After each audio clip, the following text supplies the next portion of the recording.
Good afternoon and welcome to Virginia Board for People with Disabilities Alumni Development Programs Training Alumni Continuing Education Session entitled So You Want to Make a Difference?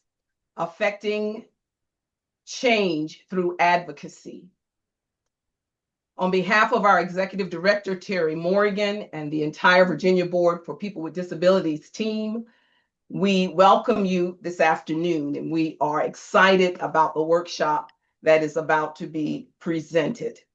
We want to give you just a little brief background about our training alumni. The mission of the Alumni Development Program's training alumni, and the training alumni is comprised of graduates of the Partners in Policymaking Training Program and the Youth Leadership Academy, formerly known as the Youth Leadership Forum. Those alumni come together and they determine what continuing education workshop sessions they would like for Virginia Board, i.e. our unit, Training and Alumni Development Programs unit, to coordinate throughout the state or federal year. The mission of the Alumni Development Programs Training Alumni is to provide advocacy trainings and continuing education workshops that are focused not just for our alumni, but on the broader disability community within the Commonwealth of Virginia. We want you to know that our sessions are all live streamed on our Virginia Board for People with Disabilities Facebook page, and it will also be uploaded to our Virginia Board for People with Disabilities YouTube channel. In order for us to deliver these sessions, it takes a lot of people, takes a village. And so we want to acknowledge and give special thanks to our production team, starting with the leadership of our Executive Director, Terry Morgan, our administrative team member, Ms. Tara Bethea, our communications team, the Communications and Information Manager is Ms. Anita Ayers, and today providing closed captioning from Virginia Relay is Ms. Caitlin Hine. And as always, our partner from Boitnott Visual Communications, I call him our technology guru, Mr. Eli Red. And we also want to acknowledge always that our work cannot be completed without the partnership in working with DARS and the procurement team. We also have representing the ASL interpreting team, one of our gurus, Ms. Carrie Humphrey, and we have Ms. Angela Dees Theobald and from Mosaic Interpreting Services. There is a poll that is up, and we want to acknowledge our Director of Planning, Research, and Evaluation, Ms. Nia Harrison, and then, of course, our Training and Alumni Development Programs team, our coordinator for training, Ms. Kelly Vanella, and our ADP coordinator, Ms. Christine Jermeyer. Without the two of them, we could not do this work, so we thank them. There has been a poll that has been up prior to us letting you into this training classroom, and it simply says that we need to hear from you. On behalf of Nia Harrison, our Director of Planning, Research, and Evaluation, she wanted you to know that we evaluate events to identify impact and to improve future events. Please know that your feedback is anonymous, but it is also optional. We give you the opportunity. It is your prerogative if you choose to respond to any of the feedback. There are two polls. The one that you are seeing now is entitled About You, and it's simply our desire to understand who is here in the classroom with us. And then at the end of this session, there will be a session feedback poll for us to ascertain from you any feedback about today's session.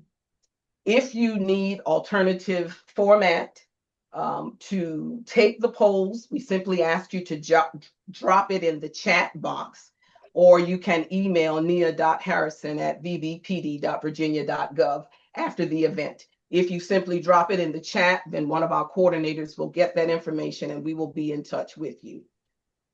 Momentarily, I will introduce our presenter, and then following the presenter's presentation, we will have question and answer That question and answer segment will be facilitated by our Training and Alumni Development Programs Coordinator, Christine Jeremiah. And then we will put up the session feedback poll. And then we'll come back with remarks from our Executive Director, Terry Morgan, and then any closing remarks from yours truly. At this time, it is my honor to introduce the Deputy Director for Parent Educational Advocacy Training Center, PETC as we know it. Heidi Lawyer has worked in disability policy and advocacy for more than 30 years. She served as Deputy Director and then Interim Director of Virginia's Protection and Advocacy System, as well as Executive Director of the Virginia Board for People with Disabilities. I should put a pin there and just tell you that we love Heidi. Heidi served Virginia Board as our Executive Director for 17 plus years. And then she left us and she has ended up at PETC currently.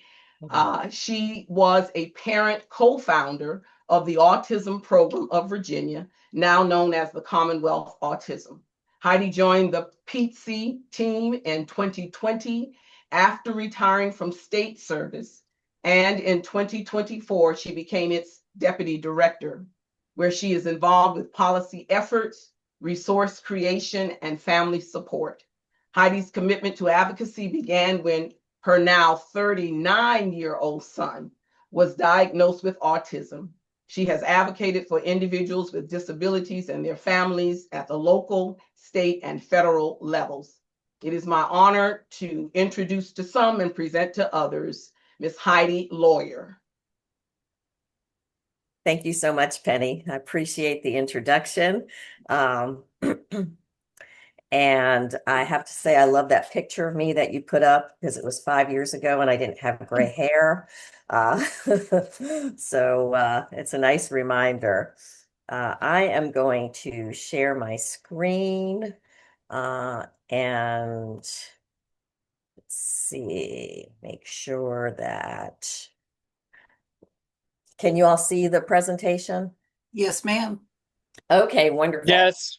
Thank you. Thank you all. Sure can. Again, really, really happy to be here with you all today. Appreciate being asked to do this by Penny.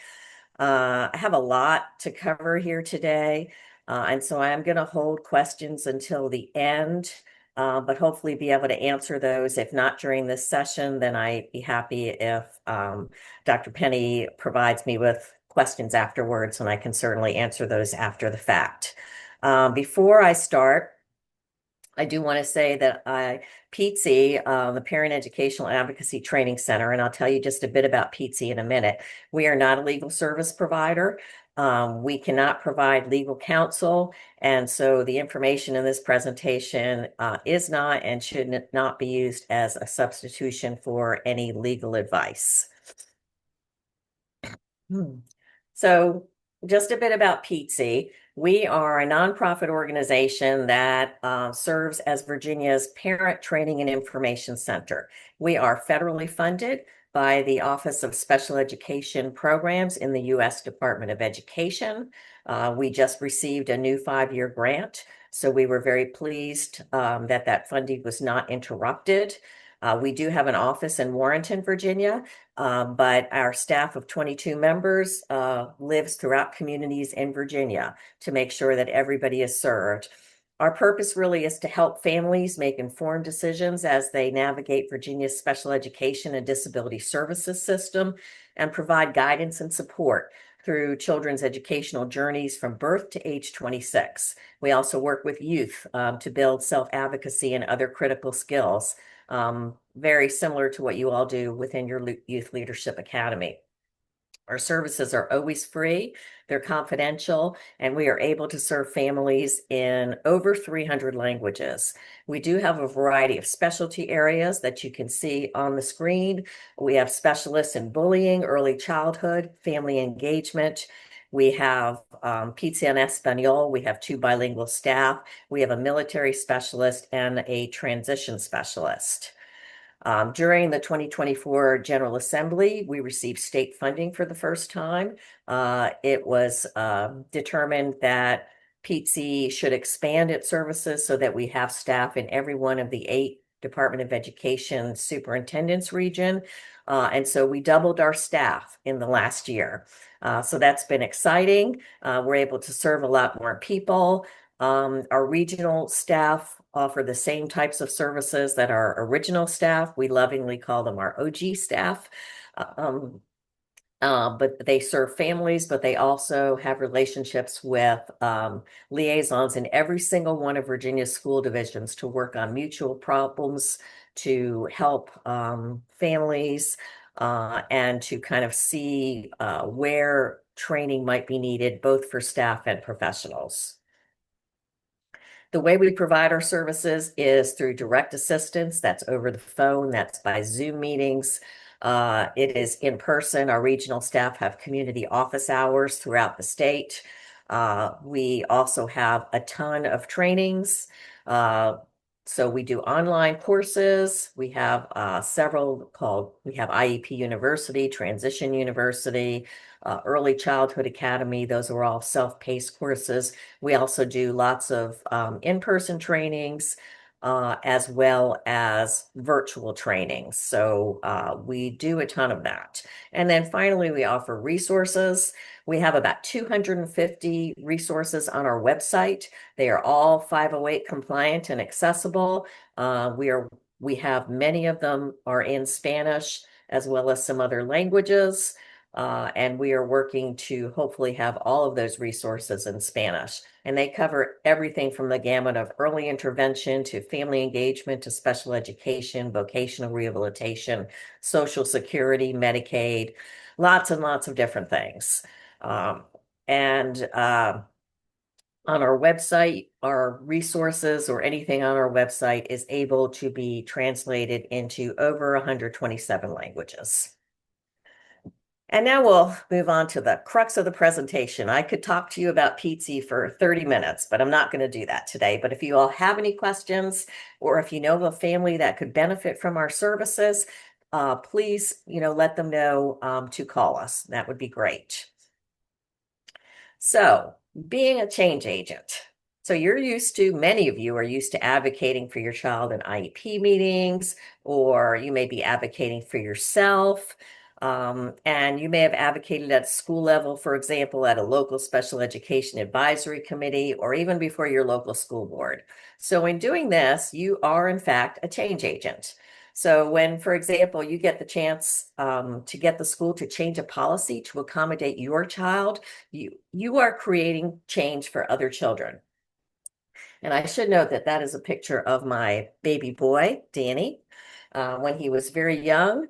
And the second picture is one that I love because it's a picture of him walking down the aisle at my son's wedding with one of my son's best friends who was supporting him to make sure he ended up in the appropriate place. So he's come a long way and doing great. So back to my presentation, I had to tell you that. So one of the things I did when my son was in school, very young, when he was about 6 years old, was to advocate for him to receive speech therapy over the summer. It didn't go well at the school level. And so we filed for due process, which is, a pretty drastic action. Certainly, we hope that people don't have to do that, but it ultimately ended up in federal court and we did prevail. So that decision at the time created a precedent for extended year services, and it allowed other children to more easily access ESY. There have been a lot more ESY cases since that time that have taken precedent, but it's an example of how you can create change by addressing your own children's needs, if you are so inclined. So when you think about your own community, the state, or even the country or an area that you think needs to change, there are so many issues in which you may be interested. So you can use the strategies I'm going to talk to you about today on any issue, from clean water to climate change to healthcare, and of course, education. So patience is key.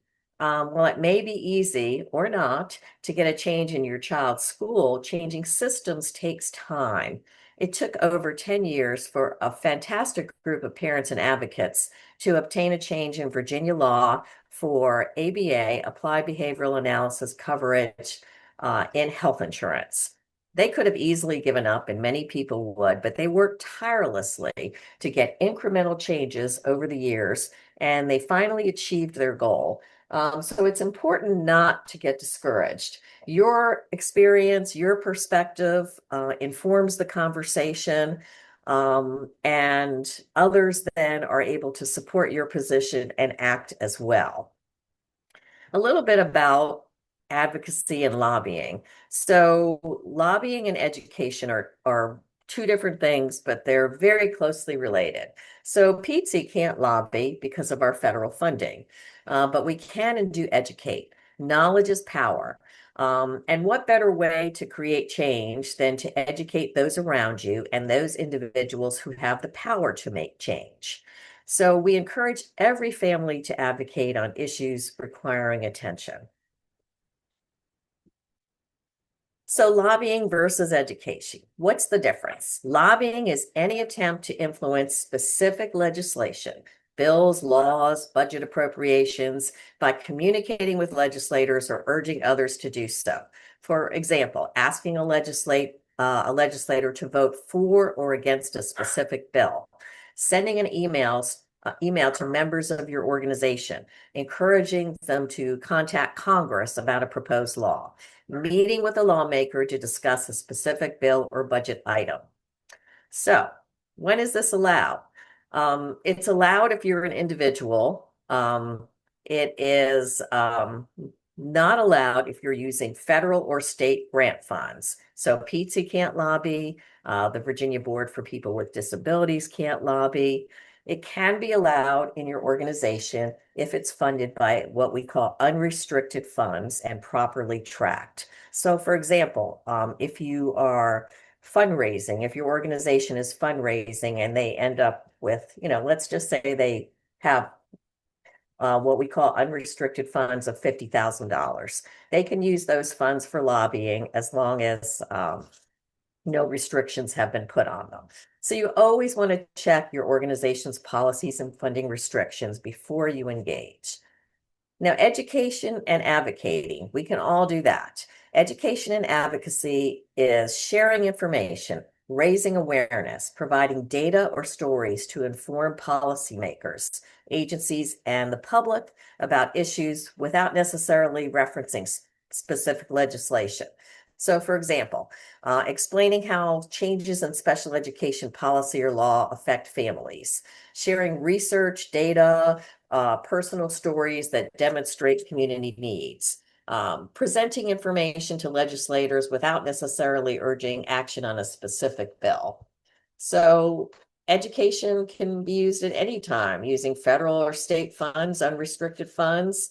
Staff can educate decision makers about program needs and barriers, and this is advocacy. It is not lobbying. Again, check with your organization if you are affiliated one, because there are penalties if you lobby inappropriately. So life is hard, and you don't want to overcommit yourself and feel unsuccessful. So, start with picking one issue that's important to you. When you have more time or become more experienced, you can work on more than one issue. Just do what you can. It's a start. And then don't do it alone. There's almost always another group, organization, or even someone in your social group or your faith community who may be interested in the same issue. So dividing the work divides the burden. You may be very good at research. A colleague or a friend may be good at writing or speaking. So use your strengths and don't overcommit. So today we're going to go over general advocacy tips and then specific strategies related to advocacy. And we're going to cover today legislative meetings, public comment and testimony, letter writing and phone campaigns, petitions, and proclamations and resolutions. And hopefully we'll get through all of that without me having to talk too quickly. So it's really important to identify who can make the change you're seeking. So if you want a change in federal law, going to your local school board is not going to accomplish the results you're seeking. So I've been in a lot of General Assembly members over the years in which folks are asking state legislators to make a change that the state has no control over. So for example, your local school board policy can't be changed by the state. Transportation issues are primarily local in nature. So if you're asking your state senator or delegate to fix paratransit issues in your community, they're going to likely send you back to the Board of Supervisors, locally or regionally. So do your homework. Be the same thing as if you went to your local school board or board of supervisor and told them you were unhappy with the IRS tax code. They can't do anything about that. So you're wasting their time, you're wasting your time.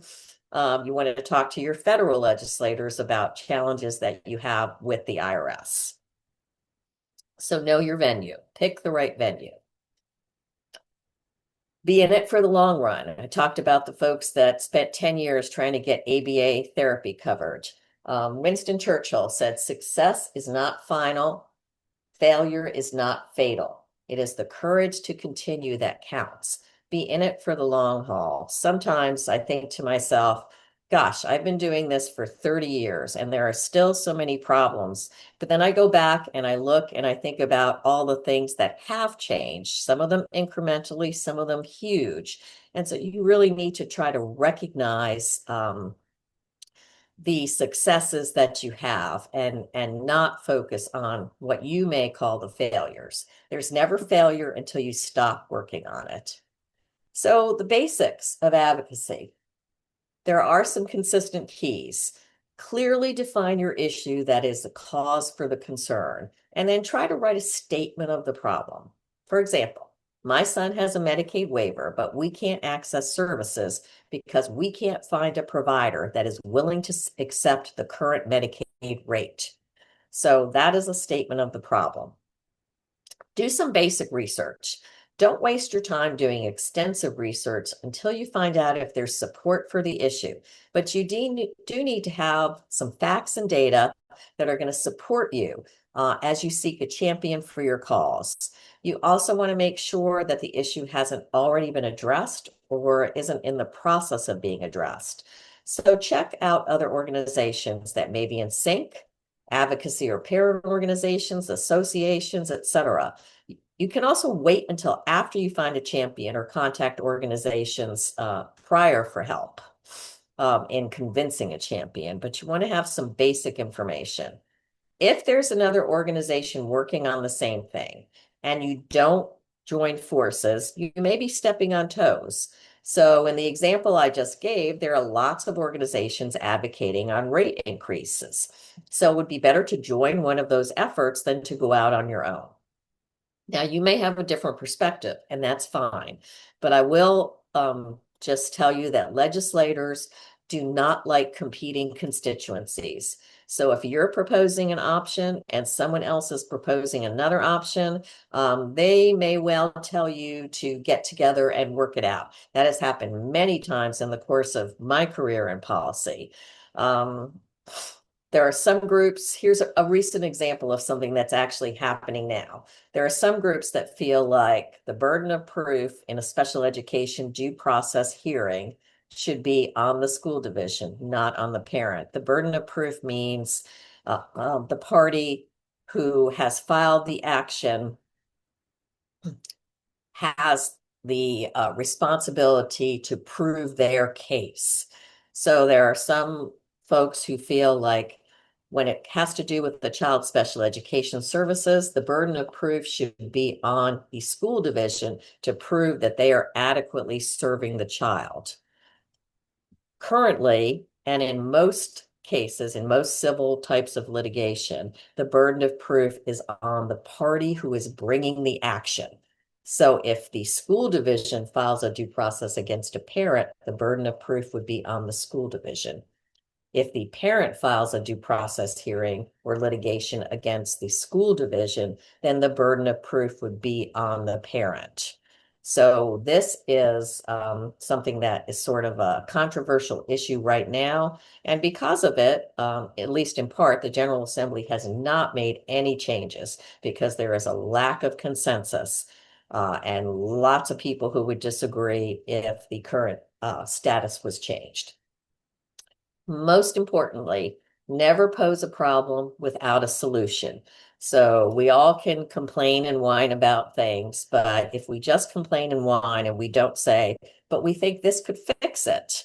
So we think that if we raise Medicaid waiver rates, 20% in this area, that we'll be able to find better providers, that may or may not be the right solution, but always go in with some type of solution that shows that you've thought it through.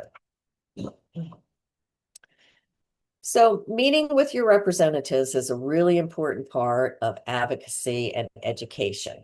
It's important that you know who your representatives are, local, state, and federal. And if for state and federal representatives, your congressmen, your senator, your delegates, know what committees they sit on. This is critical. So if your issue is education and your senator or delegate is on the education committee, you're going to have a leg up from if they serve on the Commerce Committee and know nothing about education and don't have any influence. The Who's My Legislator link will help you find your state senator and delegate by typing in your address. The same is true for Common Cause link for your federal representatives. It's also important to check after every election and anytime there is a redistricting change, which we know there's a lot going on right now with redistricting. So, your legislator in November, if you're not paying attention, may not be your legislator in January. There is a legislative information system in Virginia called LIS. It is free. You can also find out your General Assembly members' contact information. You can track a certain number of bills. If you want to track lots of bills, then you have to have a paid subscription.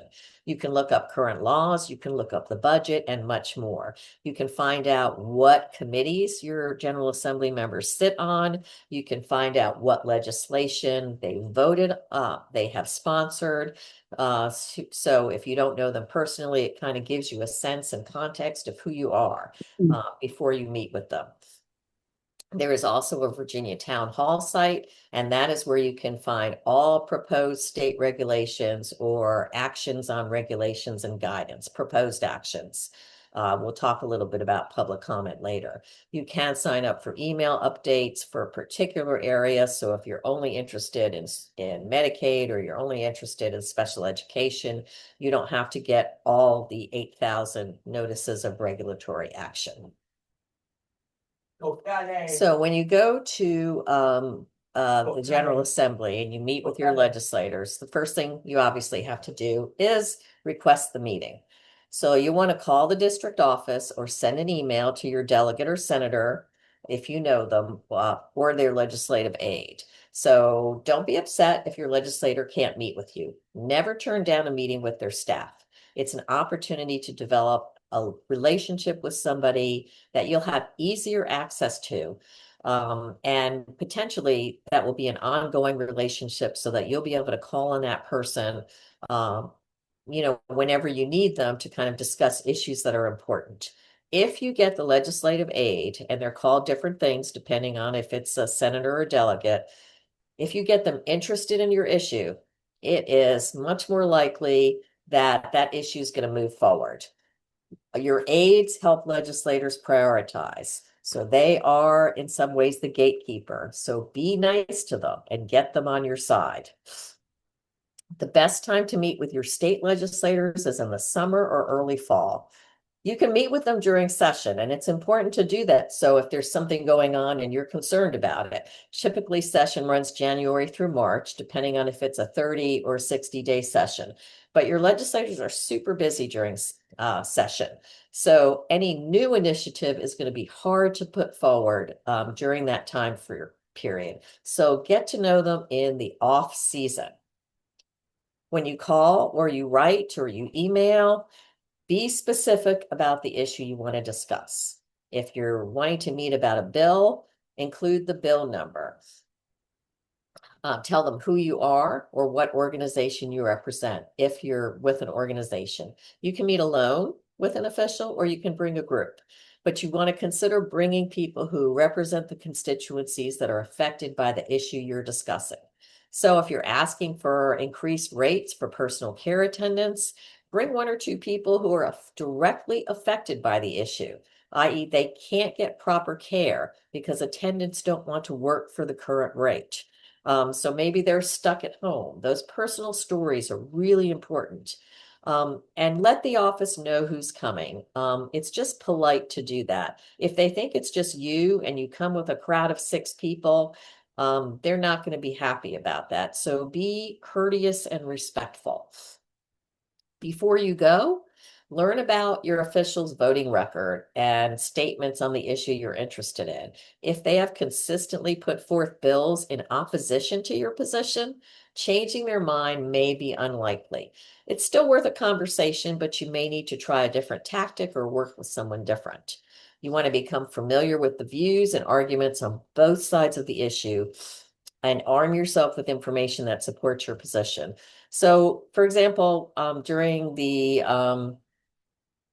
Department of Justice settlement where they were looking at closing the Virginia State Training Centers for people with intellectual and developmental disabilities, there were many legislators in favor of that, and there were many legislators opposed to that. We still met with the legislators that were opposed to it. We knew we weren't going to change their mind, but we wanted them to understand our thoughts about it. And we wanted to be respectful and let them know that if they put up a bill that was in opposition to our viewpoint, that we would be speaking against that bill. By doing that, you're preserving relationships, and they're going to be more willing to meet with you the next time because you have been courteous and respectful, even though you disagree with their position. Be sure you have talking points so that you stay on track. It's really easy to get nervous. It's really easy to go off track and start rambling potentially. So we want to the legislators and even the aides' time is very small. So you want to keep the meeting focused, make your position clear. Personal stories and local examples are super important. You want to have an ask. Are you asking the legislator to support a bill or oppose a bill? Are you asking them to co-sponsor something? Maybe another legislator put up a bill that you think is great and you would like your legislator to sign on to that bill.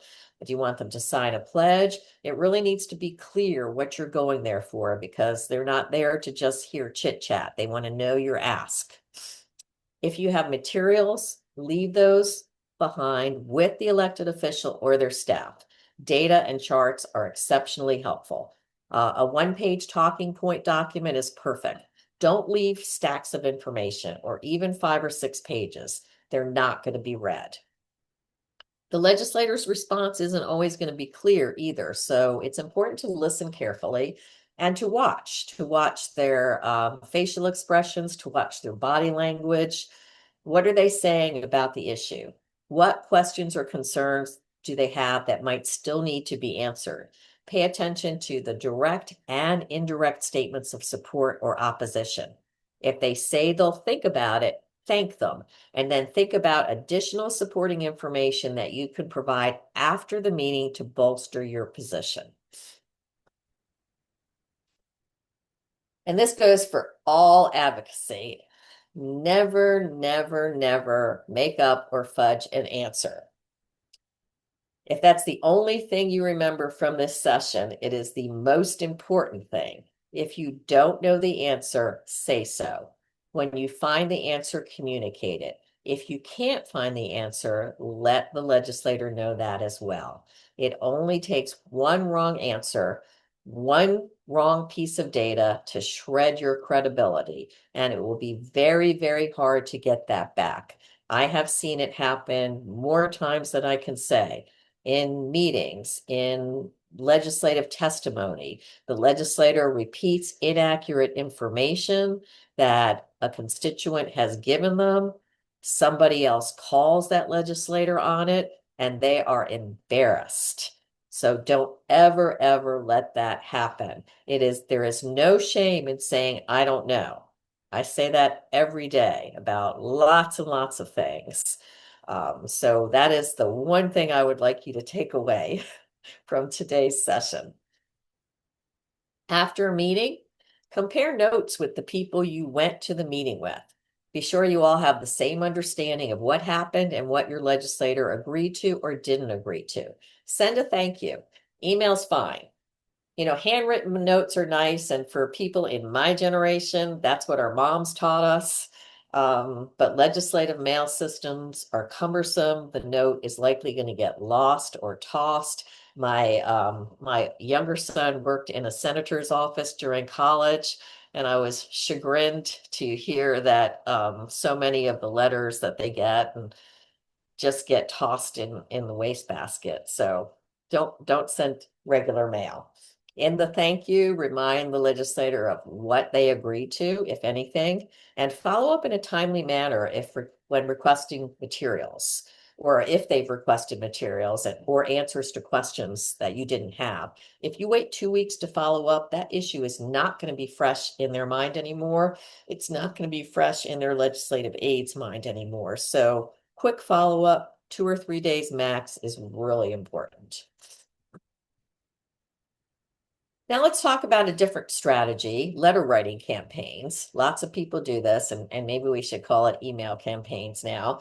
But an effective letter writing campaign centers on a specific policy or issue or a piece of legislation or regulatory action. They are most successful when the recipient, your legislator, your policymaking, your board of supervisors person, has a solid window of opportunity within the process to consider and apply your suggestions. So timing is really important. If you bring up an issue in the middle of legislative session, there's not necessarily be time to address it. So you want to aim for a specific window. There could be, let's just say you're going to advocate the week of March 3rd through the March 10th to get all that information in. Encourage people to send their letters on the same day or week. And that way legislators kind of see a surge of support. If they're dragged out over 2-3 months, they're not going to really notice necessarily that there's a trend. You also, if you can, track your outreach numbers to share back with your network. So you can say things like over 400 letters were sent. Letter writing campaigns are most effective when they're coordinated. So letters are written together, either using a template or simple, concise instructions for participants to put together a set of letters consistent to the topic with an added personal touch. So create a short, unified message that everybody can adapt. Each letter should be personalized. You want to share who you are and why the issue matters to you. You want to include one main ask. So example, please support House Bill ABCD to protect funding for transition services. Offer a short reason, again, concise. This bill helps students with disabilities successfully move from school to work and independent living. Provide a sample letter and a few key talking points to make it easy for other supporters to individualize their letters. Be sure that if it's legislatively related or budget related, that you are referencing the specific bill number or budget item number. And you can find all of those on that LIS system that I mentioned earlier.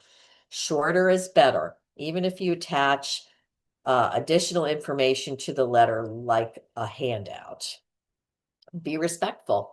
You are very likely very passionate about your cause, and that can lead to really powerful letters. But using an insistent or accusatory tone is not an effective way to address elected officials. It doesn't matter if you think they're the worst person in the world or they've had the most horrible votes. If you write a letter to them that is offensive or accusatory or angry, they're likely to stop reading it, and they are very unlikely to take up your cause. Legislators and their staff are much more receptive to messages that are polite and factual. You can acknowledge challenges, but focus on the solutions. Know your audience. Identify the legislators that matter most for your issue.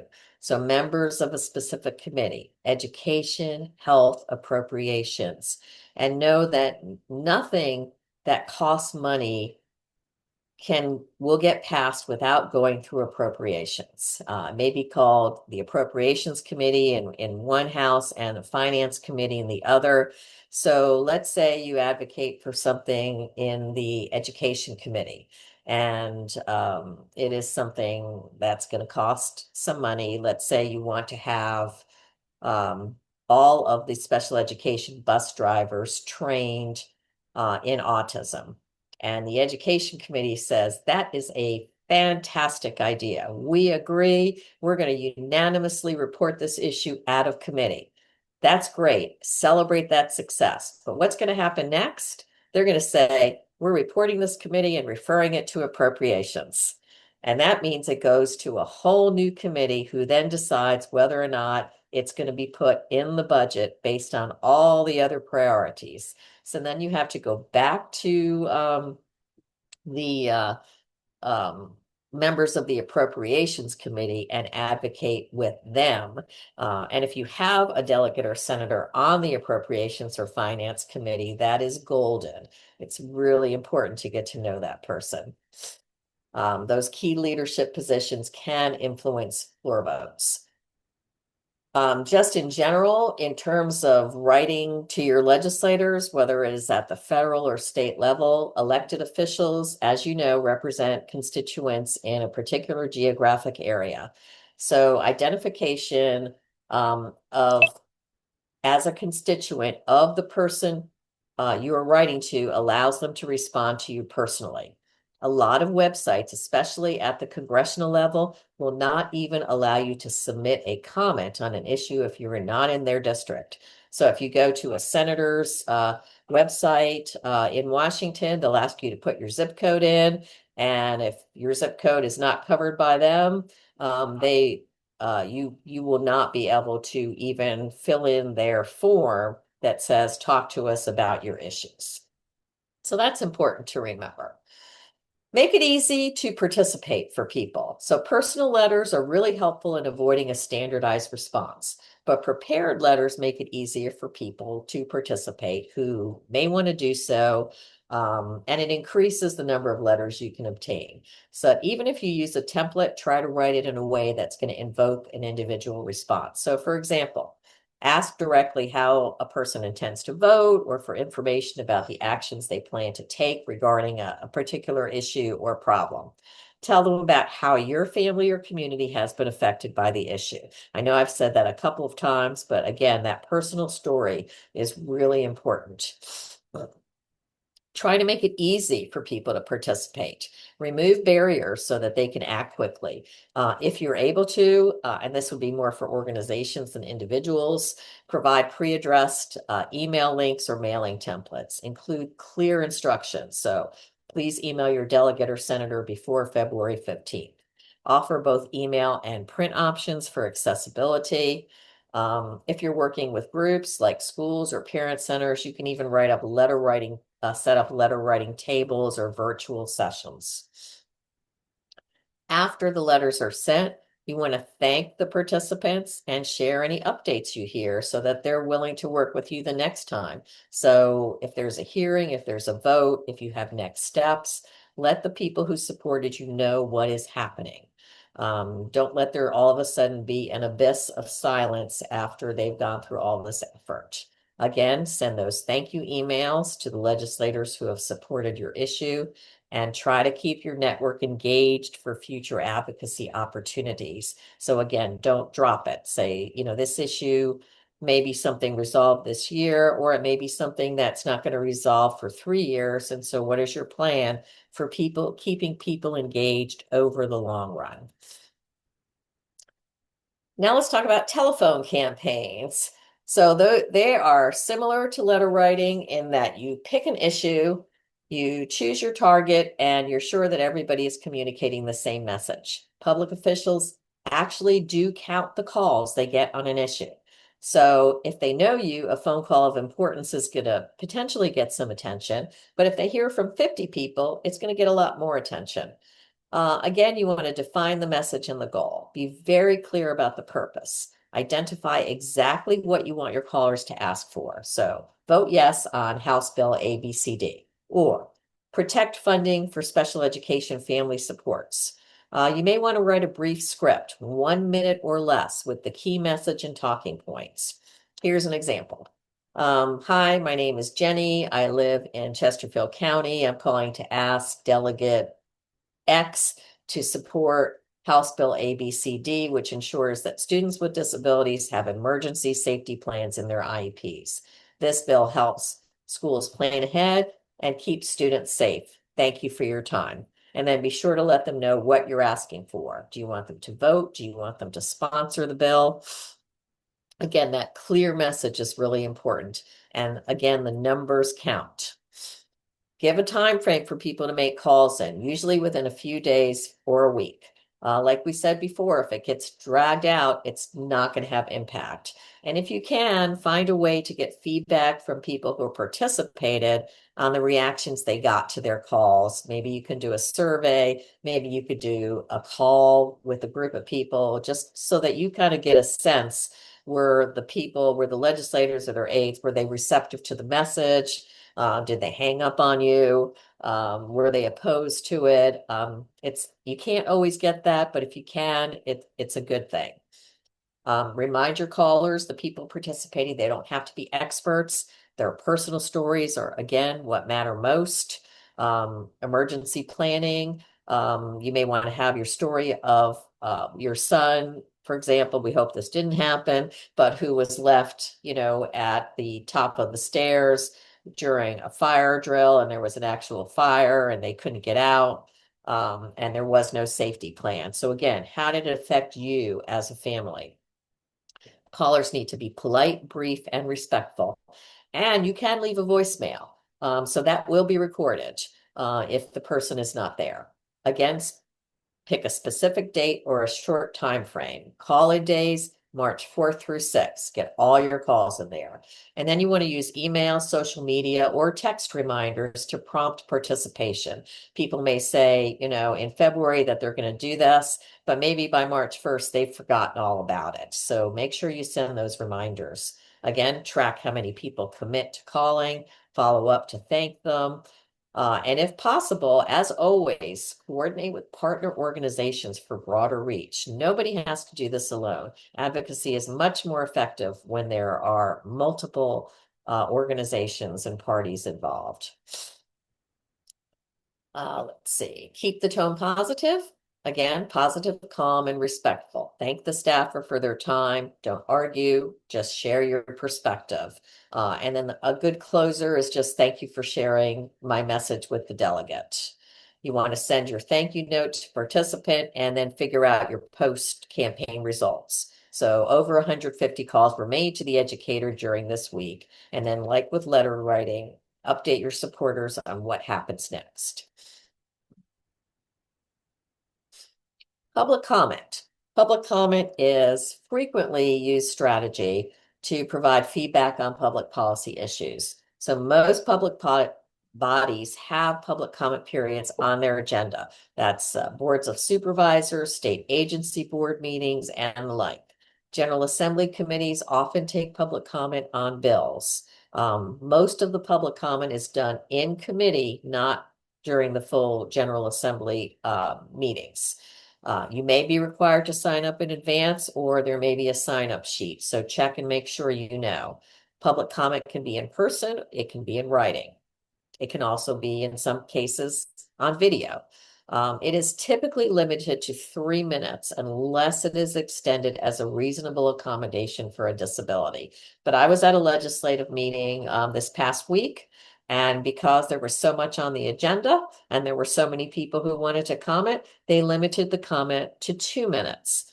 And they will cut you off. So make sure that you have timed your testimony so that you are not cut off in the middle of what you're saying and feel like you couldn't get your point across. Also, there are times in a legislative meeting where the chair may call for public comment, but if there are too many people, they're going to ask one or two people to make comment, and then they're going to ask everyone who supports that comment to stand up. Don't be disappointed if that happens. You can still provide follow-up comment in an email, and your presence still denotes to the committee that you're there either in support or opposition. You're not wasting your time, although, you may feel bad that you've spent all this time preparing and now you can't testify. You may also want to bring copies of your public comment to hand out to the committee or the board. That can be an effective strategy. First impressions make a difference. For in-person comment, remember, dress as though you were attending an important meeting, which you are. Your greeting should be formal. Good afternoon, Mr. or Ms. Chair, members of the committee, or good morning, Mr. Speaker. Good evening, Ms. Mayor, members of City Council. Even if you are on a first name basis with the person in charge, with the legislator, you need to be formal in public. It is better to not read remarks, but legislators know that people get nervous and they would rather have you read than lose track of your thoughts or ramble. So go ahead and have your testimony written out, or if you're good at speaking from notes, have an outline that you can speak from. Again, it's limited normally to 3 minutes. Remember, within those 3 minutes, you want to identify the problem and a potential solution. Public comment, in most cases, you're not going to receive any response at the time you make your public comment. It will be taken and then the group may have a session in which they discuss it or consider it. But most of the time, they're not going to respond to you. But there are times when you'll be asked questions. So be prepared for that. And again, if they ask you a question you don't know the answer to, you tell them you'll get back to them that you don't know. For written public comment, it's very similar to letter writing. Written public comment generally occurs when a public body asks for comment on a proposed change in regulations, policies, and guidelines. Often public comment is required to be obtained and has to be considered by the public body. So if you are preparing written public comment, it's important to be organized when you write it. The best method is to cite the specific section you're commenting on and then provide your comment on that section and then any suggestions for changes. So here's an example. This is a totally made up comment on this issue. To my knowledge, no one has ever advocated for this change, so I'm just making that clear. So all don't go out and advocate on this issue. So let's say this is a change on Virginia state regulations. VAC stands for the Virginia Administrative Code, and that is what our regulations are under. So, as you can see here, the code section, children are eligible for special education services from age 2 to age 22. That's actually correct. That is the current law, okay? So you're making a comment here because they're talking about this regulation, periodic review, and you say, I or my organization believe the special education age range should be changed from age 2 to 22 to age 2 to 25. So you're asking that students be eligible up until age 25 instead of age 22. Then you have your justification. The age limit should be raised to age 25 because XXX, that's your research, found that students with significant disabilities are more likely to be employed if they remain in school longer. So that's an example of a comment. You may have comments on 20 different provisions of these regulations. So your public comment may be 10 pages long. And that's why it's important to be really organized and tag your comment to the section. If you were commenting on legislation, you would want to tag the line number. So when you go in the legislative system, you'll see that the PDF copies of the bills are numbered. So you would say, something like House Bill XYZ, the title of the bill, and then line number 14 through 16. So they know exactly where you're commenting. And then it's always a good idea to point out things you agree with to provide support for their work. So you don't want to just say, I disagree with these 30 sections of the regulations. You also might want to throw in there, we support Section 23. We think this is a great change. So just, to have that sort of balanced perspective. Okay. Petitions. A petition is a statement by a group calling on someone or something to take action. So we have probably all signed a petition for something. So for example, you could collect signatures on a petition to the governor or the General Assembly, urging more DD waiver slots or more funding for special education. So here's an example. We, the undersigned, ask Walmart to stop carrying X brand of toys because X country where these toys are made uses child labor. And then you would go on to provide your data or the other information that supports your case.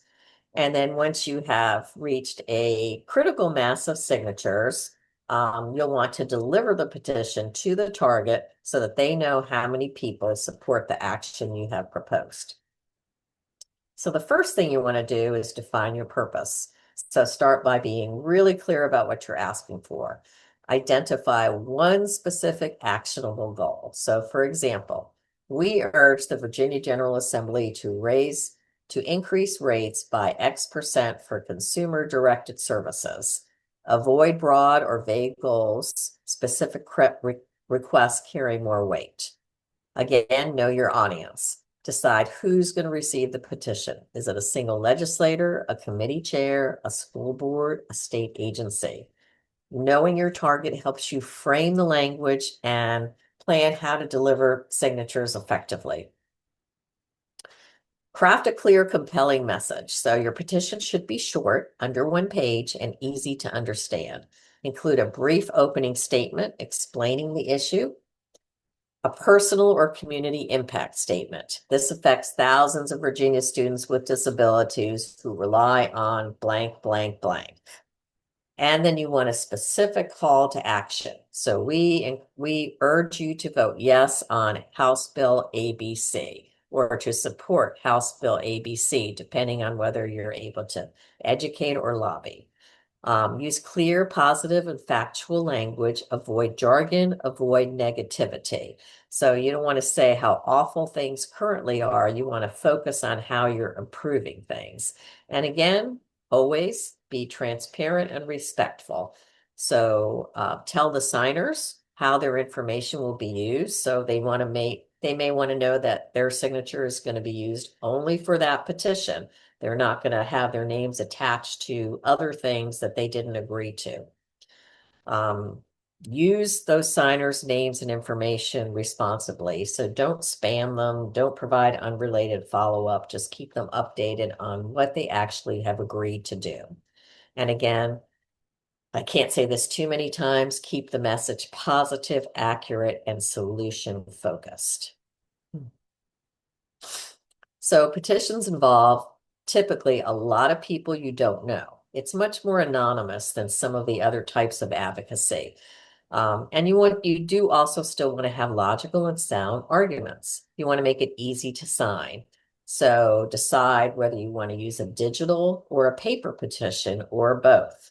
There are lots of online tools now, change.org, Every Action, Action Network. You may have an internal platform.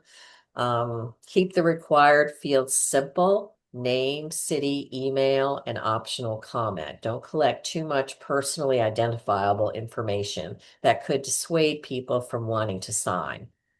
If you have a paper petition, use clear signature lines and organize your sheets consistently because you're going to need these for submission. And then you need to promote your petition because there's no point in developing the petition if you don't have people who know about it and are going to sign it. So promote it strategically. Reach your audience where they already are. Email, newsletters, social media posts. Make sure you have clear links and deadlines. Partner organization networks, events, webinars, conferences.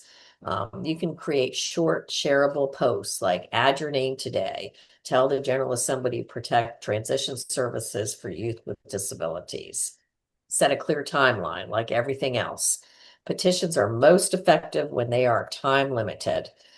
So for example, we will collect signatures until February 28th before the committee meeting. Encourage signers to share the petition within that window to build momentum for it. And then after submission, again, you want to publicly thank your supporters. You want to share what happens next. And if the target of the petition responded or took action, you want to be sure to share that information as well. And then again, keep your signers engaged for future advocacy efforts. So something like, okay, well, next we'll be calling our legislators before the vote. So maybe you're moving from a petition to then doing a phone campaign. Proclamations are a powerful and often underutilized advocacy tool. So a proclamation is an official statement issued by a government body or leader, such as the governor, the mayor, county board, school board, recognizing an event, a cause, an organization. Proclamations don't create law or policy, but they do raise public awareness, and they help educate communities about issues. So you can show official support that can be highlighted in outreach media or events. Proclamations can help build partnerships, highlight your issue publicly, especially during awareness months or campaigns. So for example, this month is Disability Employment Awareness Month. I think it's also Disability History Awareness Month. Or Family Engagement Month. There's all kinds of months. There's even a potato chip month, I think. So anything that people can get a proclamation on, they do. Governors issue a lot of them. It's a way of being responsible to their constituency. There's Dyslexia Awareness Month, Developmental Disabilities Month, which is in March. So some of them are really important. Some of them kind of seem pretty silly, but even Potato Chip Month is probably really important to the producers of potato chips. So sometimes the proclamation can be used to further advocacy. So for example, dyslexia advocates did an amazing job using a proclamation as a stepping stone to passing legislation to obtain reading screenings for dyslexia. And they started again with that proclamation. With a proclamation, you need to plan ahead. So government offices usually need 3 to 6 weeks of lead time. So start planning early, especially if you want it to align with a national or state awareness month. So for DD Awareness Month in March, you really should submit your proclamation in January, so that there is plenty of time for the governor's office to look at it, especially since January through March is General Assembly as well. You may not need that long, but earlier is better. And I think the deadline for many are at least 45 days. Identify the right office. So figure out what level of government best suits your purpose. So if it's a state proclamation, it's going to go to the governor's office. If it's a local proclamation, it's going to go through your mayor, your board of supervisors, potentially your county administrator or your school board. And that's great for local engagement. You can request multiple proclamations for the same event. You could ask for state and local recognition of something.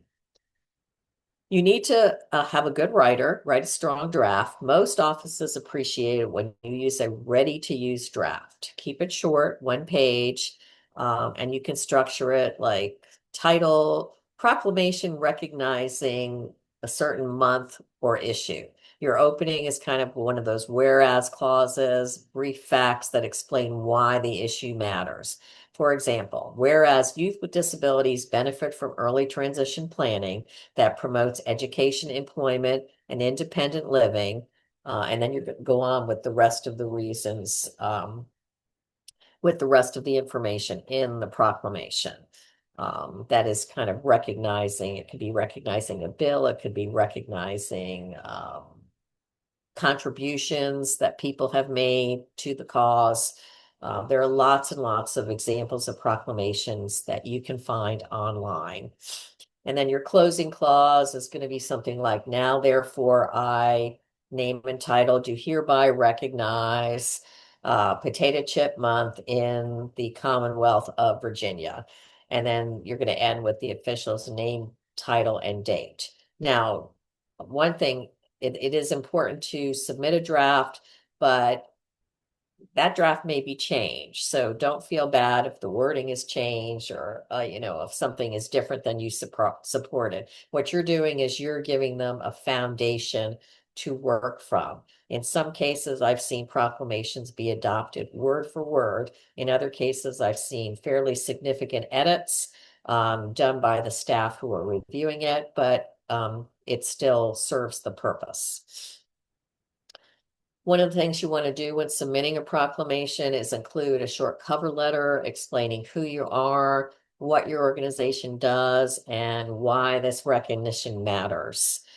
Provide your contact information for follow-up. Again, provide a copy of your proposed text, and you can also attach your organization's logo, website, other relevant dates and events so that they can kind of know who you are.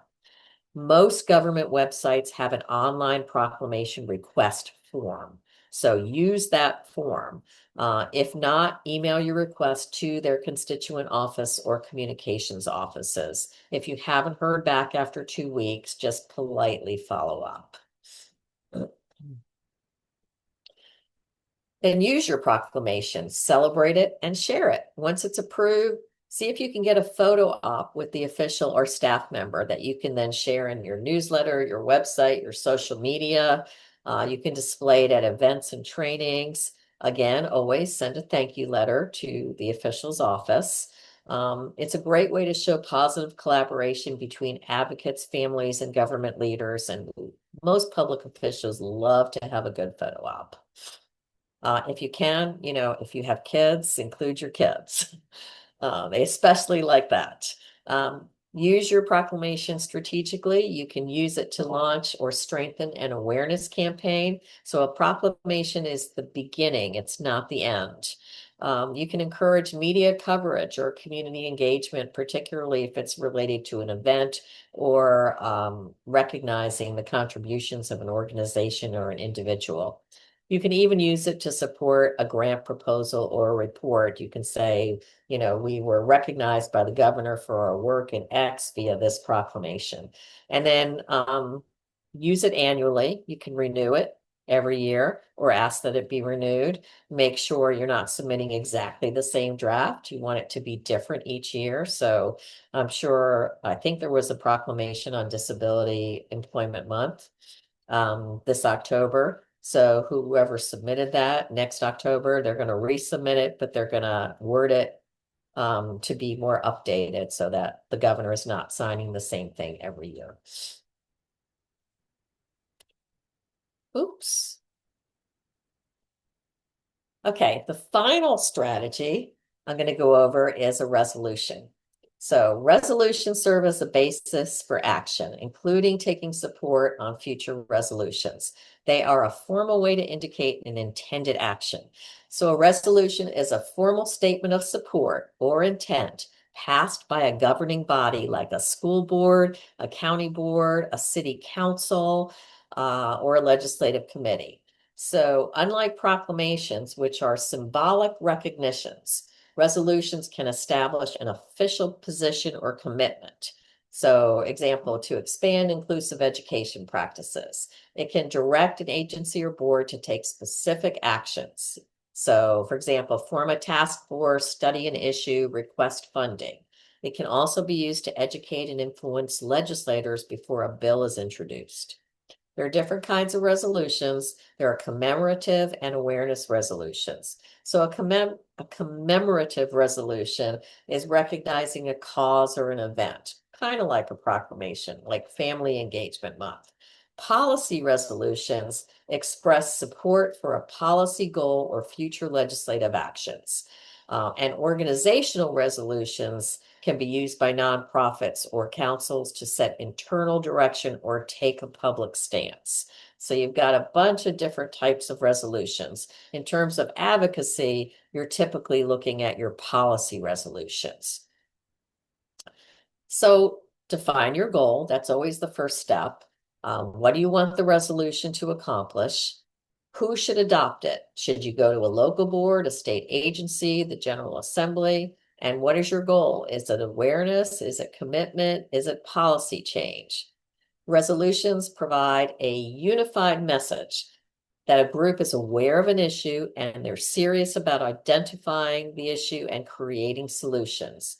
They are a tool to use when advocating for your position with local and state legislators. So unlike a proclamation, resolutions demand specific action. So for example, there was a resolution a number of years ago asking Congress to enact legislation to repeal a provision of the Social Security Act that hurt teachers, and a request that then President Obama sign that legislation. So that was a very important resolution that was directing or requesting a policy change. Just like a petition, they start with a whereas and they end with a therefore be it resolved. And that is the action statement right at the end.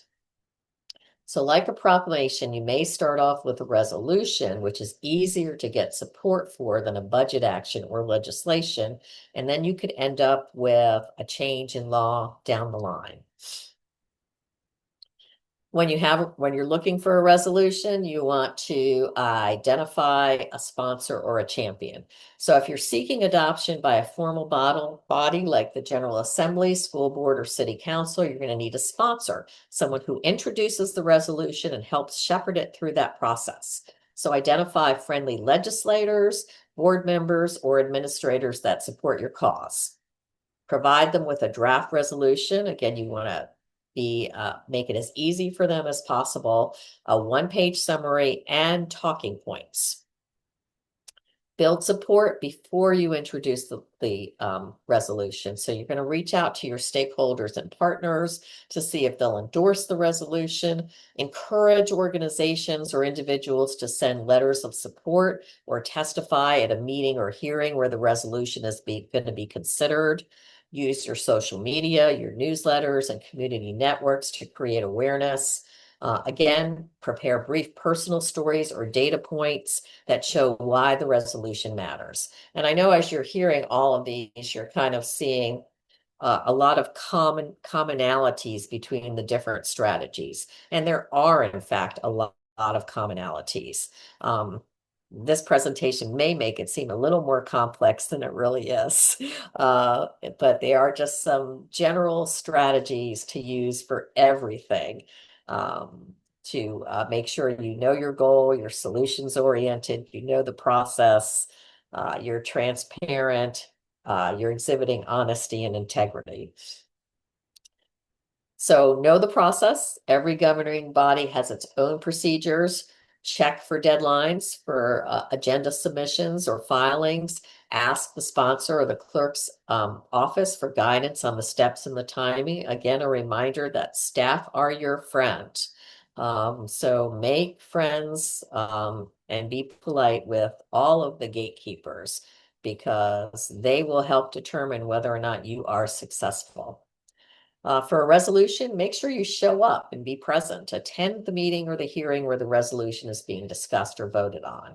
Line up a few brief speakers ready to make remarks, 1 to 2 minutes each. Bring printed copies of the resolution to share. And again, if you're able to, after it passes, take a photo with the resolution and the sponsor or sponsors and share it widely. Once adopted, a resolution can become a powerful advocacy tool. You can share it with policymakers, partners, and the media. And again, you can build on it and use it as a foundation for future legislation or initiatives. Like everything else, stay positive, stay professional. Thank your sponsors, thank the decision makers, and provide progress updates to show them how the resolution is making a difference. And that is all I have today. I think I made it within 5 minutes of the time frame. So I do apologize if I spoke a little quickly. You did excellent, Heidi. You actually had a few more minutes, but I guess we're going to take some questions now. Okay. Christine, I saw questions being dropped into the chat. I'm going to encourage those of you who may have questions, if you would drop it into the chat And so I'm we going to can stop my screen share. facilitate this. Heidi, thank you so very much for such a thorough presentation. I took some notes. Every time I hear this presentation, I learn something I was going new. to say, I think you've heard it a lot, Yeah, Penny. but I So, learned something new. I don't think I ever focused on that there are several different types of resolutions: mhm, commemorative, mhm. policy, organizational. Never really focused on that, always just thinking about policy. Right, right. And so that was very helpful. And I love your reiteration of being polite and factual, Mhm. because sometimes when we're going and trying to advocate, we're frustrated. Absolutely, So being absolutely. We reminded talk of to that. frustrated parents every day, and it's really sometimes hard to stay collaborative, but it is really a key to success. Yes. So we're going to ask all of you, those who have questions, to please drop it in the chat. Christine, I'll yield to you for several of the questions. Yes, ma'am, Dr. Penny. We did receive a question about what about acts that are currently trying to be approved in DC, such as the Family Accountability Act or the Family Fraud Warrior Project? Mhm. So if you support or oppose those pieces of legislation, what you would want to do is contact your state senator or your congressperson. I think if they're around right now, I think the House is not in session, but the senators are there, and let them know your feelings about that. If you're a constituent, you can do that through an email form. You can use any of the strategies. If you have a group of people who want to advocate on any of those bills, you can use any of the strategies that I talked about here. You could have a letter writing campaign. You could have phone calls going to your congressman or congresswoman's office or your senator's office. You can try to set up a meeting with a staff person. Every senator and congressman is every senator or congressperson has legislative staff. And they typically have legislative staff that focus on particular issues. So if you are concerned about healthcare, if you call your senator's office, you may want to say, can I speak to your legislative aide that covers healthcare or education or climate change or whatever that might be. But the strategies are the same. Excuse me. Okay, very good. Mhm. There was a statement in here that trying to find out a list of other organizations can Mhm. sometimes be challenging. So Mhm. finding out who else is concerned, it has been a hard step for folks. Do you Mhm. have any suggestions or recommendations for that? Yeah, Trying to find your tribe? it definitely can be difficult depending on the issue, and some issues are more esoteric than other issues and may not have as broad a constituency. So, when I'm doing that, I look for good old Google. So if I'm interested in services related to I don't let me think of something. Let's say we want to advocate regarding the subway system in Washington, D.C. Kind of look for all of the transportation entities or advocacy organizations that might be involved with that issue. They may or may not be. And then also, sort of your typical in the disability advocacy field, there's lots of organizations like the ARC of Virginia, Down Syndrome Association, autism societies, learning disabilities. And sometimes it's just a matter of picking up the phone or looking at legislative agendas that organizations publish. A lot of nonprofits will have legislative agendas on their website. And you can kind of figure out what their focus is. And if they don't have a focus on your topic, you can reach out to them and say, hey, this is an issue we're really concerned about. Do you have any thoughts on it? Do you have any guidance for us on how we can proceed? So even if you don't know if they're involved, you can start engaging with the organizations that you think maybe should have an interest in, and you may be the one that actually starts the train rolling in that area. But it's not easy. Right. None Right. of this is easy. It's easy to talk about, not so easy to do. Right.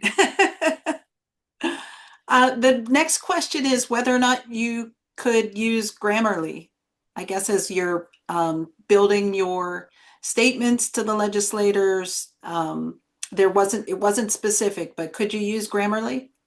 So I use Grammarly to correct grammar. I don't know if it creates, but there's certainly artificial intelligence. You absolutely, let's say you went to Chat GPT and you told them what your issue is and you gave them prompts, and you can say, please create a template letter that we can use for this letter writing campaign. This is the issue. This is what we'd like to see happen.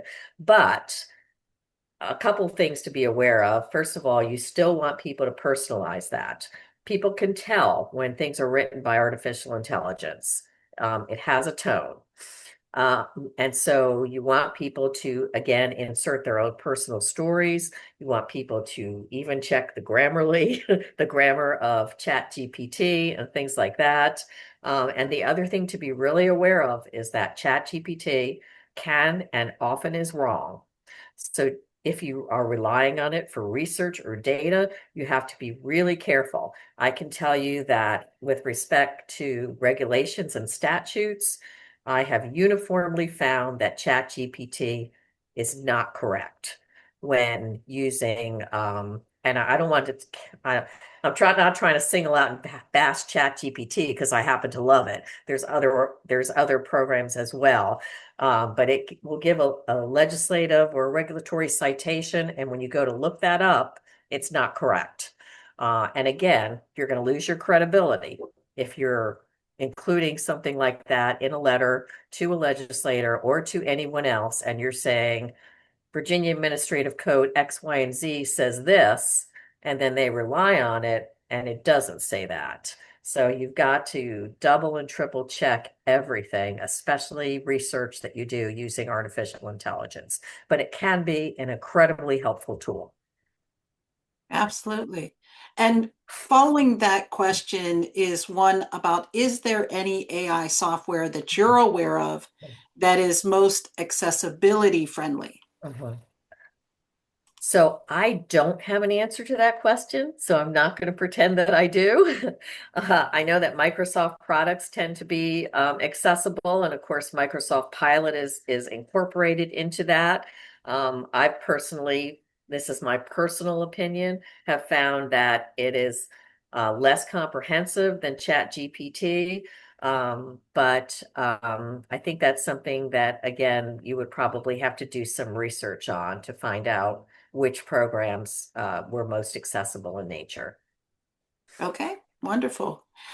Can you tell us how effective PT has been over the years?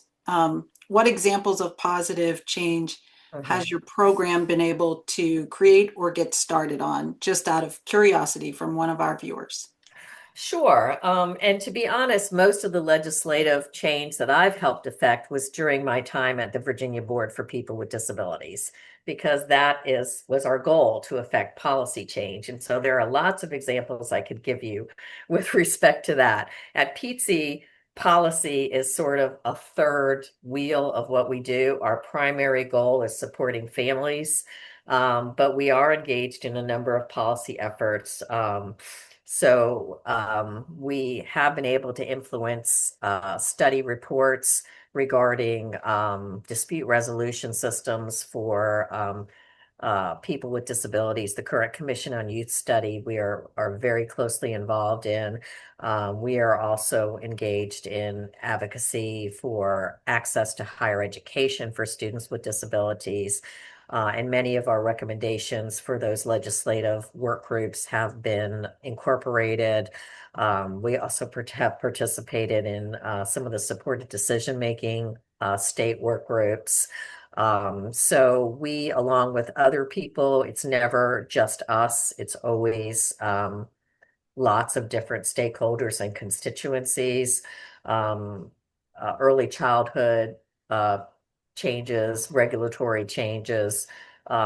We participate, we provide public comment. Often our public comment is accepted, sometimes it is not. And so we just kind of move forward to the next step. But it is not policy is not the primary activity that PT goes works on. Wonderful. And then we have another question. What about if you have to send your child away for treatment, about providing financial support for families? So I'm not sure exactly what that question means, but if I would suggest that individual who asked that question, if they need specific guidance on their individual situation, give PT a call, and we can link you with one of our family support specialists. Wonderful, wonderful. Exactly. Because I've had to do treatment for my issues, and I've been doing I did residential for like a year, full year down Danville, and my autism, but I had some major aggression issues.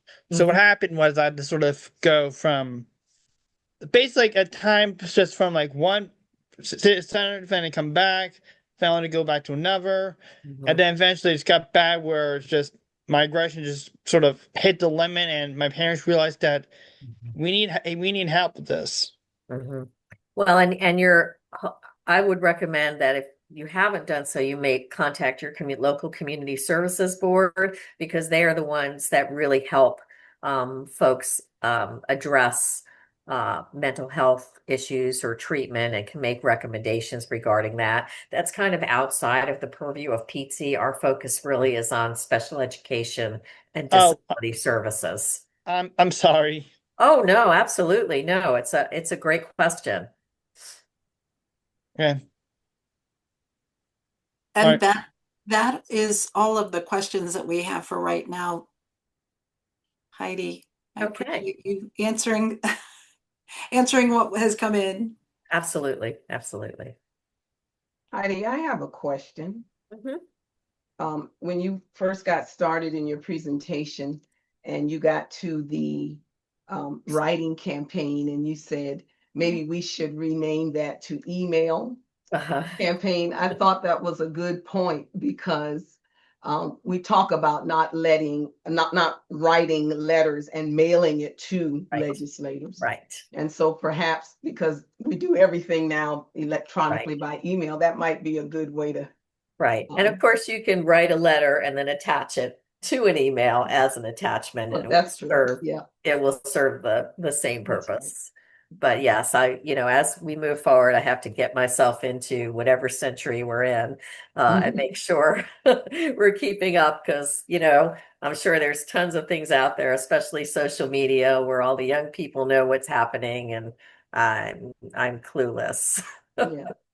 And then my other question was, you mentioned when it goes to the appropriations committee, or to the appropriations committee, that then it starts a whole nother level of committees. Can you expound a little bit on that?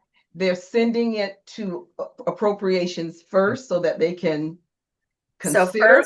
So first it's going to go to the substantive committee. So let's say it's a criminal justice matter. It's going to go to the Courts of Justice Committee. And then they're going to decide, is this a good thing? Do we want to support this or do we not? If they don't support it, that's the end. If they do support it, but it's something that's going to cost money, let's say they vote on renovating one of the state prisons. And everybody thinks this is a great idea because the prison isn't able to hold the capacity of people that are there, and it's not able to provide effective services, but it's going to cost $5 million to do the renovation. So they would say, yeah, we support this, but now it has to go to appropriations. And then the appropriations committee will then say, okay, we understand this was supported, but do we have the money to do it? Is it one of the priorities we want to see move forward? So they then will decide, and typically, I should have said this, if something's going to cost money, there has to be a corresponding budget amendment.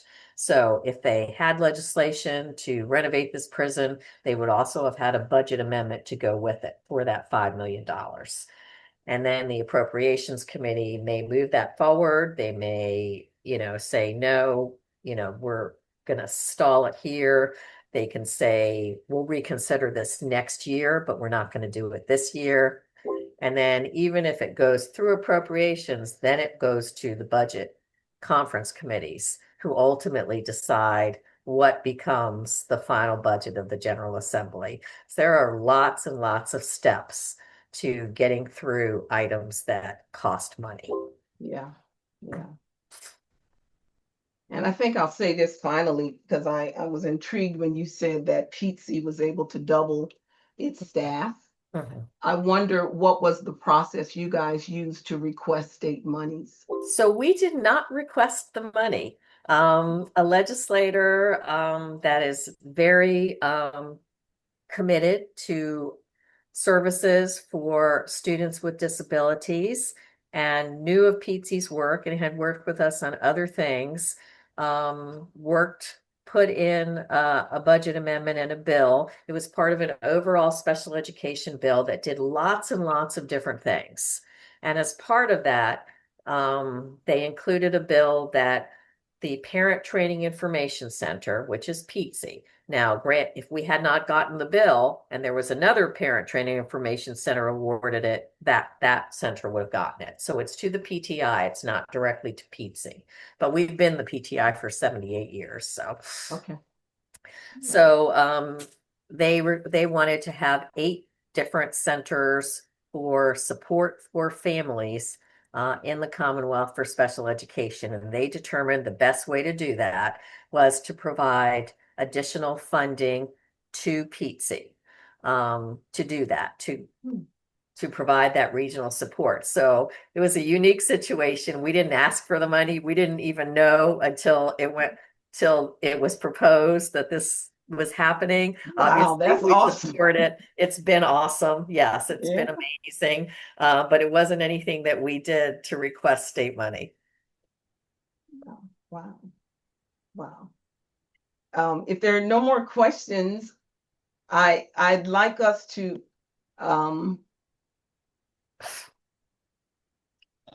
JP. Actually, sorry. So the thing was, 2 more questions did pop up. Christine, did you see those? Yes, Dr. Penny. So the first question came in from Jada. How do you recommend we advocate, lobby, educate the corporations and special interests to hear us?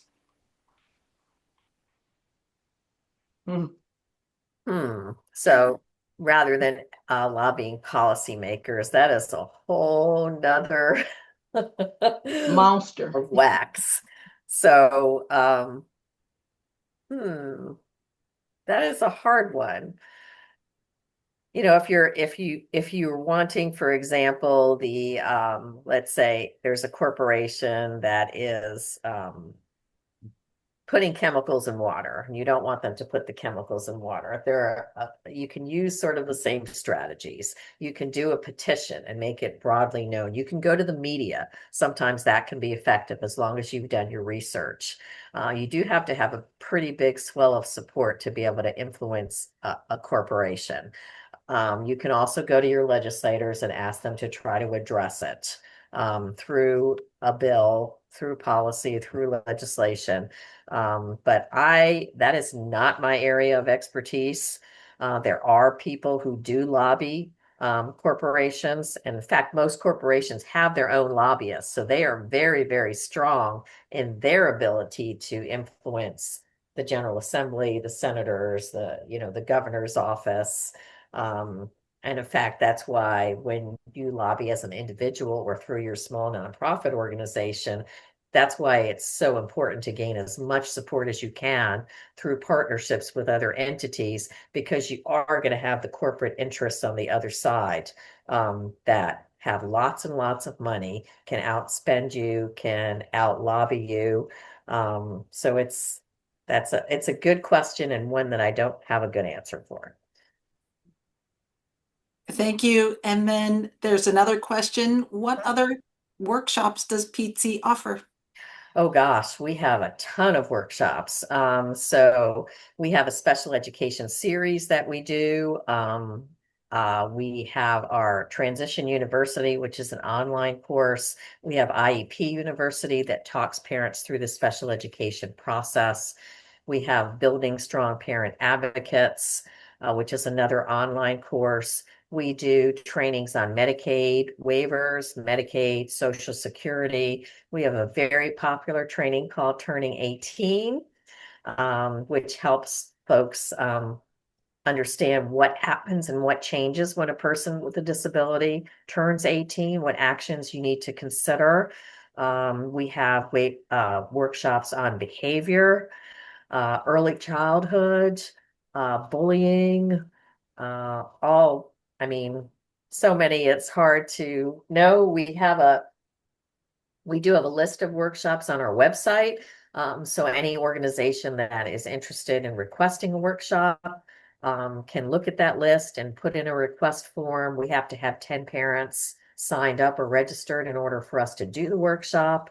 But it is just more than I can go through now. Yeah. Can we drop the website in the chat, Christine? Absolutely. Yeah. Absolutely. Because someone was just asking where can they go to get the information. Yeah, and again, our website has 250 why is somebody calling me? Goodness gracious. I'm off today besides this, so they shouldn't be calling me. We didn't I don't even hear know how that call is coming through. We can't even hear it ringing. We You can't hear it? Oh, I'm so glad. Nope. I'm so glad. Okay. I wanted to turn it over to our executive director and Terry, and just share that I'm sure she's going to share that Virginia board just received a proclamation. You talked about proclamations. And so I'm sure Terry will share some of that as well. But we have time. It's just 1:36, Miss Terry. So I think I talked too fast because I was afraid I was going to overtime. You did good. And yes, we will be sending the PowerPoint to all of you as well as the recording. So rest assured you're going to get her PowerPoint. Terry.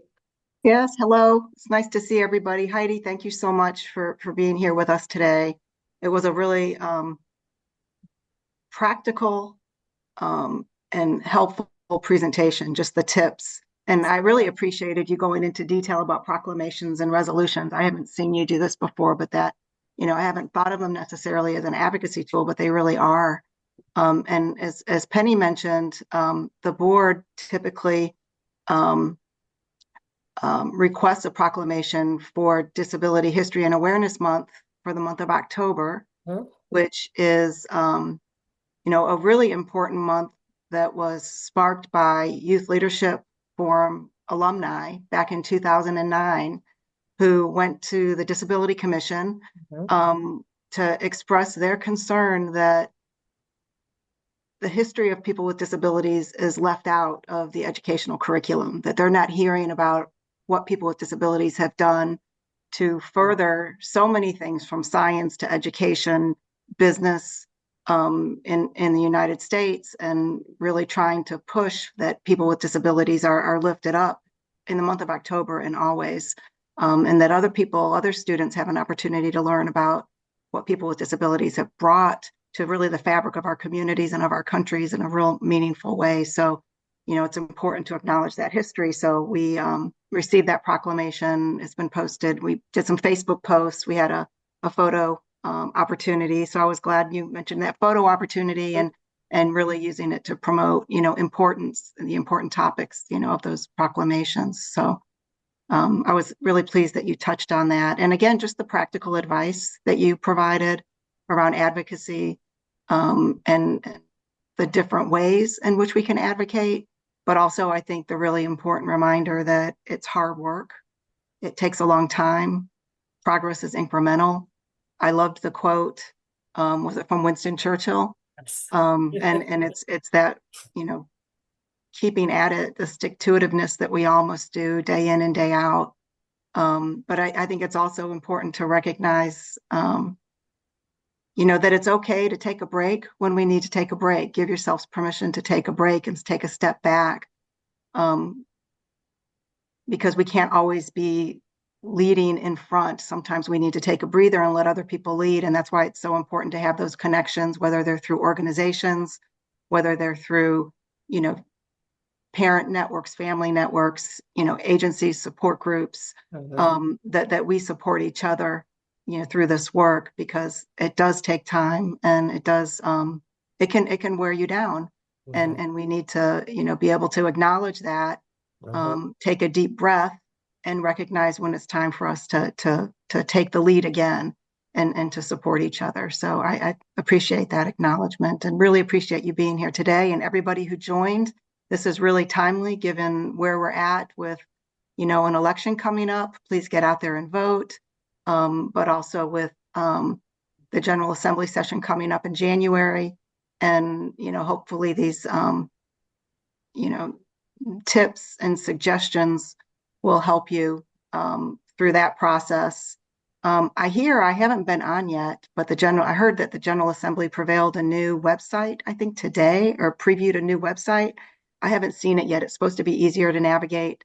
Right. So I'm going to try to spend some time on that. But Thanks. That's a tip for me. I did not know that. yeah. I think it was just opened up today, so I'll be looking at that. But just thank you, and thank everybody for joining us, and Dr. Penny and her team for organizing this discussion. Thank you. I appreciate the opportunity. Always good to see you. Sorry, I was just gonna say thank you for inviting all of us. This was a great, if brief, informative opportunity and experience to continue the important and righteous path of advocacy in America, and I'm sure other parts of the world on some level. It's also great to see Miss Christine and Dr. Penny as well, and all of you. Good to see you too, Alex. We're going to ask if any of you who would like to turn your cameras on, we invite you to do so, but especially our alumni, if you would turn your cameras on. We're going to try to take a picture, and we'd like to have more of the faces of our participants. Our agency, and Terry can speak to this as well, does a monthly newsletter, and every now and then we put what's going on in our training unit in there. And because these are all online, sometimes we don't get the photos that we need. So we thought today we'd try to ask you if you could turn cameras on, and Christine's going to try to take some pictures.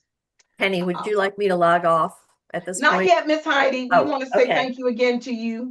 And I see people sending you thank yous in the chat. I don't know Yes, if that's you- very sweet. Thank you all so much. I really appreciate it. I always Dr. enjoy Penny, can I say something? working with the board. Yeah, the feedback, the session feedback is up now, and we're going to ask you please to fill that out.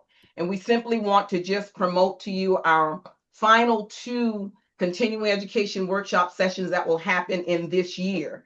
Certainly we will launch sessions that will begin in February and run through April. But for the remainder of this year, we have a very exciting one coming up on November the 21st. Again, all of our sessions are on Fridays, and we start at 12 noon and we conclude at 2 p.m. The one in November, we are very excited that it is going to be focusing on better understanding the DD network. So we have our own executive director, Terry Morgan, who's going to be presenting, as well as Colleen Miller from the Disability Law Center of Virginia, and we have Partnership for People with Disabilities, Harthy, Denora. Terry, help me with the last name. Denora. Denora. Harthy Denora. Harthy Denora. So we have 3 executive directors, and they were all available, and we're excited. It's going to be a very educational and informative session on November the 21st from 12 to 2. And then concluding this year will be on December the 12th. We are having the director from the Children and Youth with Special Health Care Needs from the Virginia Department of Health, Marcus, I'm calling it from memory. Allen. Marcus Allen serves as the director. So Marcus is going to be presenting on December the 12th. And so we invite you to please come and join us for those. The marketing, we thank Anita Ayers, our communication and information manager, who handles all of our marketing and promotions. She certainly is also responsible for live streaming on Virginia Board's Facebook page, and eventually will upload it into our YouTube channel. So we encourage you to access that. We're very excited that we get lots of Facebook views. And so please, if you have family members, friends, colleagues, coworkers who want this type of information and training, we encourage you to ask them or tell them to go to Virginia Board's Facebook page or our YouTube page. I think that will do it. We want to get that picture. So Christine, I'm going to stop my sharing, and I want to at least recognize the alumni that I know, and then others can tell me that you are. Isis is here, Alex is here, Kia is here, Olitha, I saw you. We saw a former board member, Frederica Vincent. We saw a current board member, Connor, and his mother are here. Tammy Carrington, Catherine Childers, Jada Ibekwe, and those are some of the names I wrote at the beginning. Are there other board members? Oh, Darlene Kelly, I see you, Darlene, now. See, when you turn your cameras on, we're able to see. But we want to thank our training alumni. You matter to us. We appreciate you. We are so grateful that you invested in training through either Partners in Policymaking training program or the Youth Leadership Academy. I saw someone ask earlier, what's going on with Partners in Policymaking? Partners in Policymaking is scheduled to kick off in September of 2026. So you will be hearing about the marketing and the recruitment. And because we had to postpone this year's PIP, we are certainly going to be embracing a number of the applications and those who are still wanting to participate in that program. So we have a head start already. I see your hand, Jada. Heidi, let's just thank Heidi and let's give her hugs and claps and applause and thank you, thank you, thank you, thank you. Thank you for your 30 plus years and all that you do for people with disabilities. We really appreciate you. Thank you. Thank you so much. It was an honor to be asked, and I hope you all do well and have a great holiday season and General Assembly.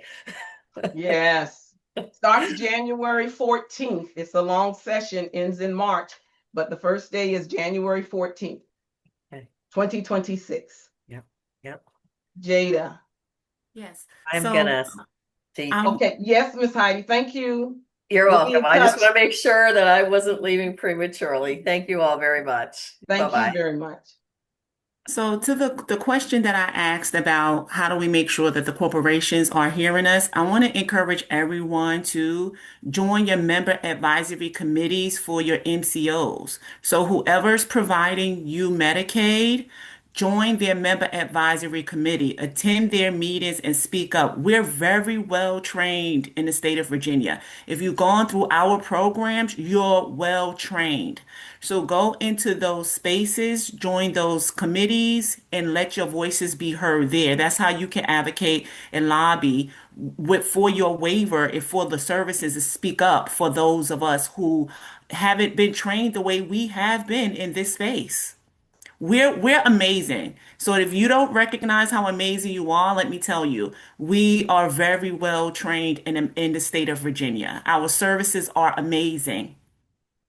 Awesome. Thank you. We're going to very quickly just take, I see Reed, your hand, so we'll take you, and then I see JP, and then we're going to wrap this all up, okay? Reed? Yes, I was told years ago that I am an alumni. I just did the training in another state, but I was born in Virginia. I just lived in another state at the time and did it there, so I think I'm an alumni, but I'm not sure. That's a very good question, Reed. And I remember you. I have gotten your emails every year for the last 10 years. And so I know who you are. And because I have sent emails. to me, yes, because Reed, you graduated from Partners in Policy Making in another state, then that makes you an alumni to that state and to the agency that sponsors or that hosts the Partners in Policy Making in that state. I can't remember what state you did it through. Ohio. Ohio, yes. So you Yeah, are not. last I heard from them, they wanted me to focus on Virginia, so that's why for the last Yeah. like And so 10 what years I'm or so, I've happy been trying to about get is that involved we in Virginia. offer these continuing education sessions, Reed, and you are welcome to participate in any and all of them, but you are not technically an alumni for Virginia Board for People with Disabilities Partners in Policy Making Training Program. You would have had to have gone through the program here in Virginia. Well, I applied for the Virginia Partners in Policy Making, but I know I did wildlife for A while we're in Ohio, but I applied recently for Partners in Policy Making in Virginia, and then I got the email that it was cut because Right, of and I think that you the were government or accepted. So whatever. we're going to be working with you. You'll be hearing from us, okay? You'll Okay. be hearing from us, Reed. Thank you, Miss Penny Swinburne. You're welcome. JP? Thanks for the invite. This was definitely beneficial. I am planning to share this recording in my TAP group, that's sponsored by ASMV. I'm gonna be excited for also the future workshops that PTC might be able to provide to TAP, or at least maybe ASMV as a whole. That way, it's just like awareness, and I'm definitely looking to work on these some new workshops for like with the politics. That will definitely be beneficial. But I do appreciate Miss Christine sending me the information, Sharon Cummings for letting me know about this, and then also Teresa Champion for sending me the email. Awesome. Awesome. Morris, I see you there. I didn't know you were there, Morris.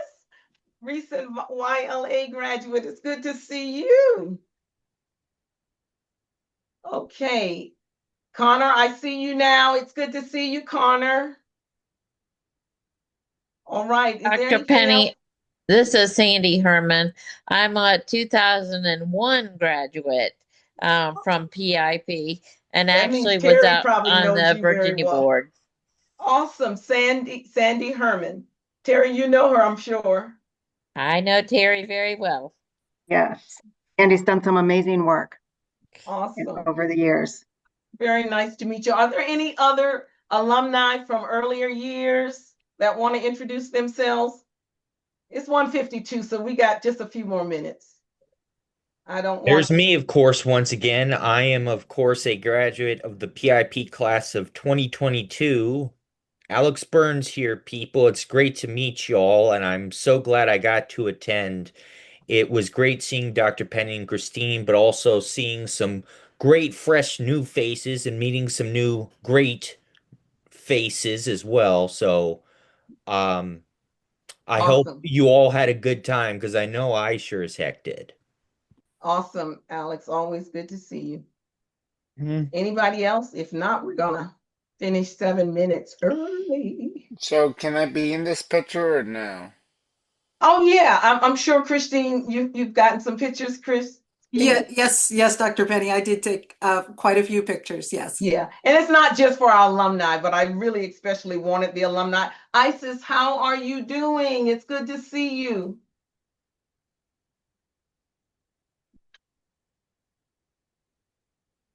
Hi, Dr. Penny. I'm doing very good. How are you? We're doing good. It's so good to see you, Isis. Same. It's And lovely thank to you for see you and educating us everyone. in the chat. I saw you write a response when JP asked what Tourette was. Yes, yes. So thank you for that. Of I have course. Tourette syndrome, so yeah. I Yeah. also have Tourette syndrome from my recollection anyway. I have that and autism. Yes. Hmm. Some of I my have autism friends. as well with Tourette syndrome. Good to know.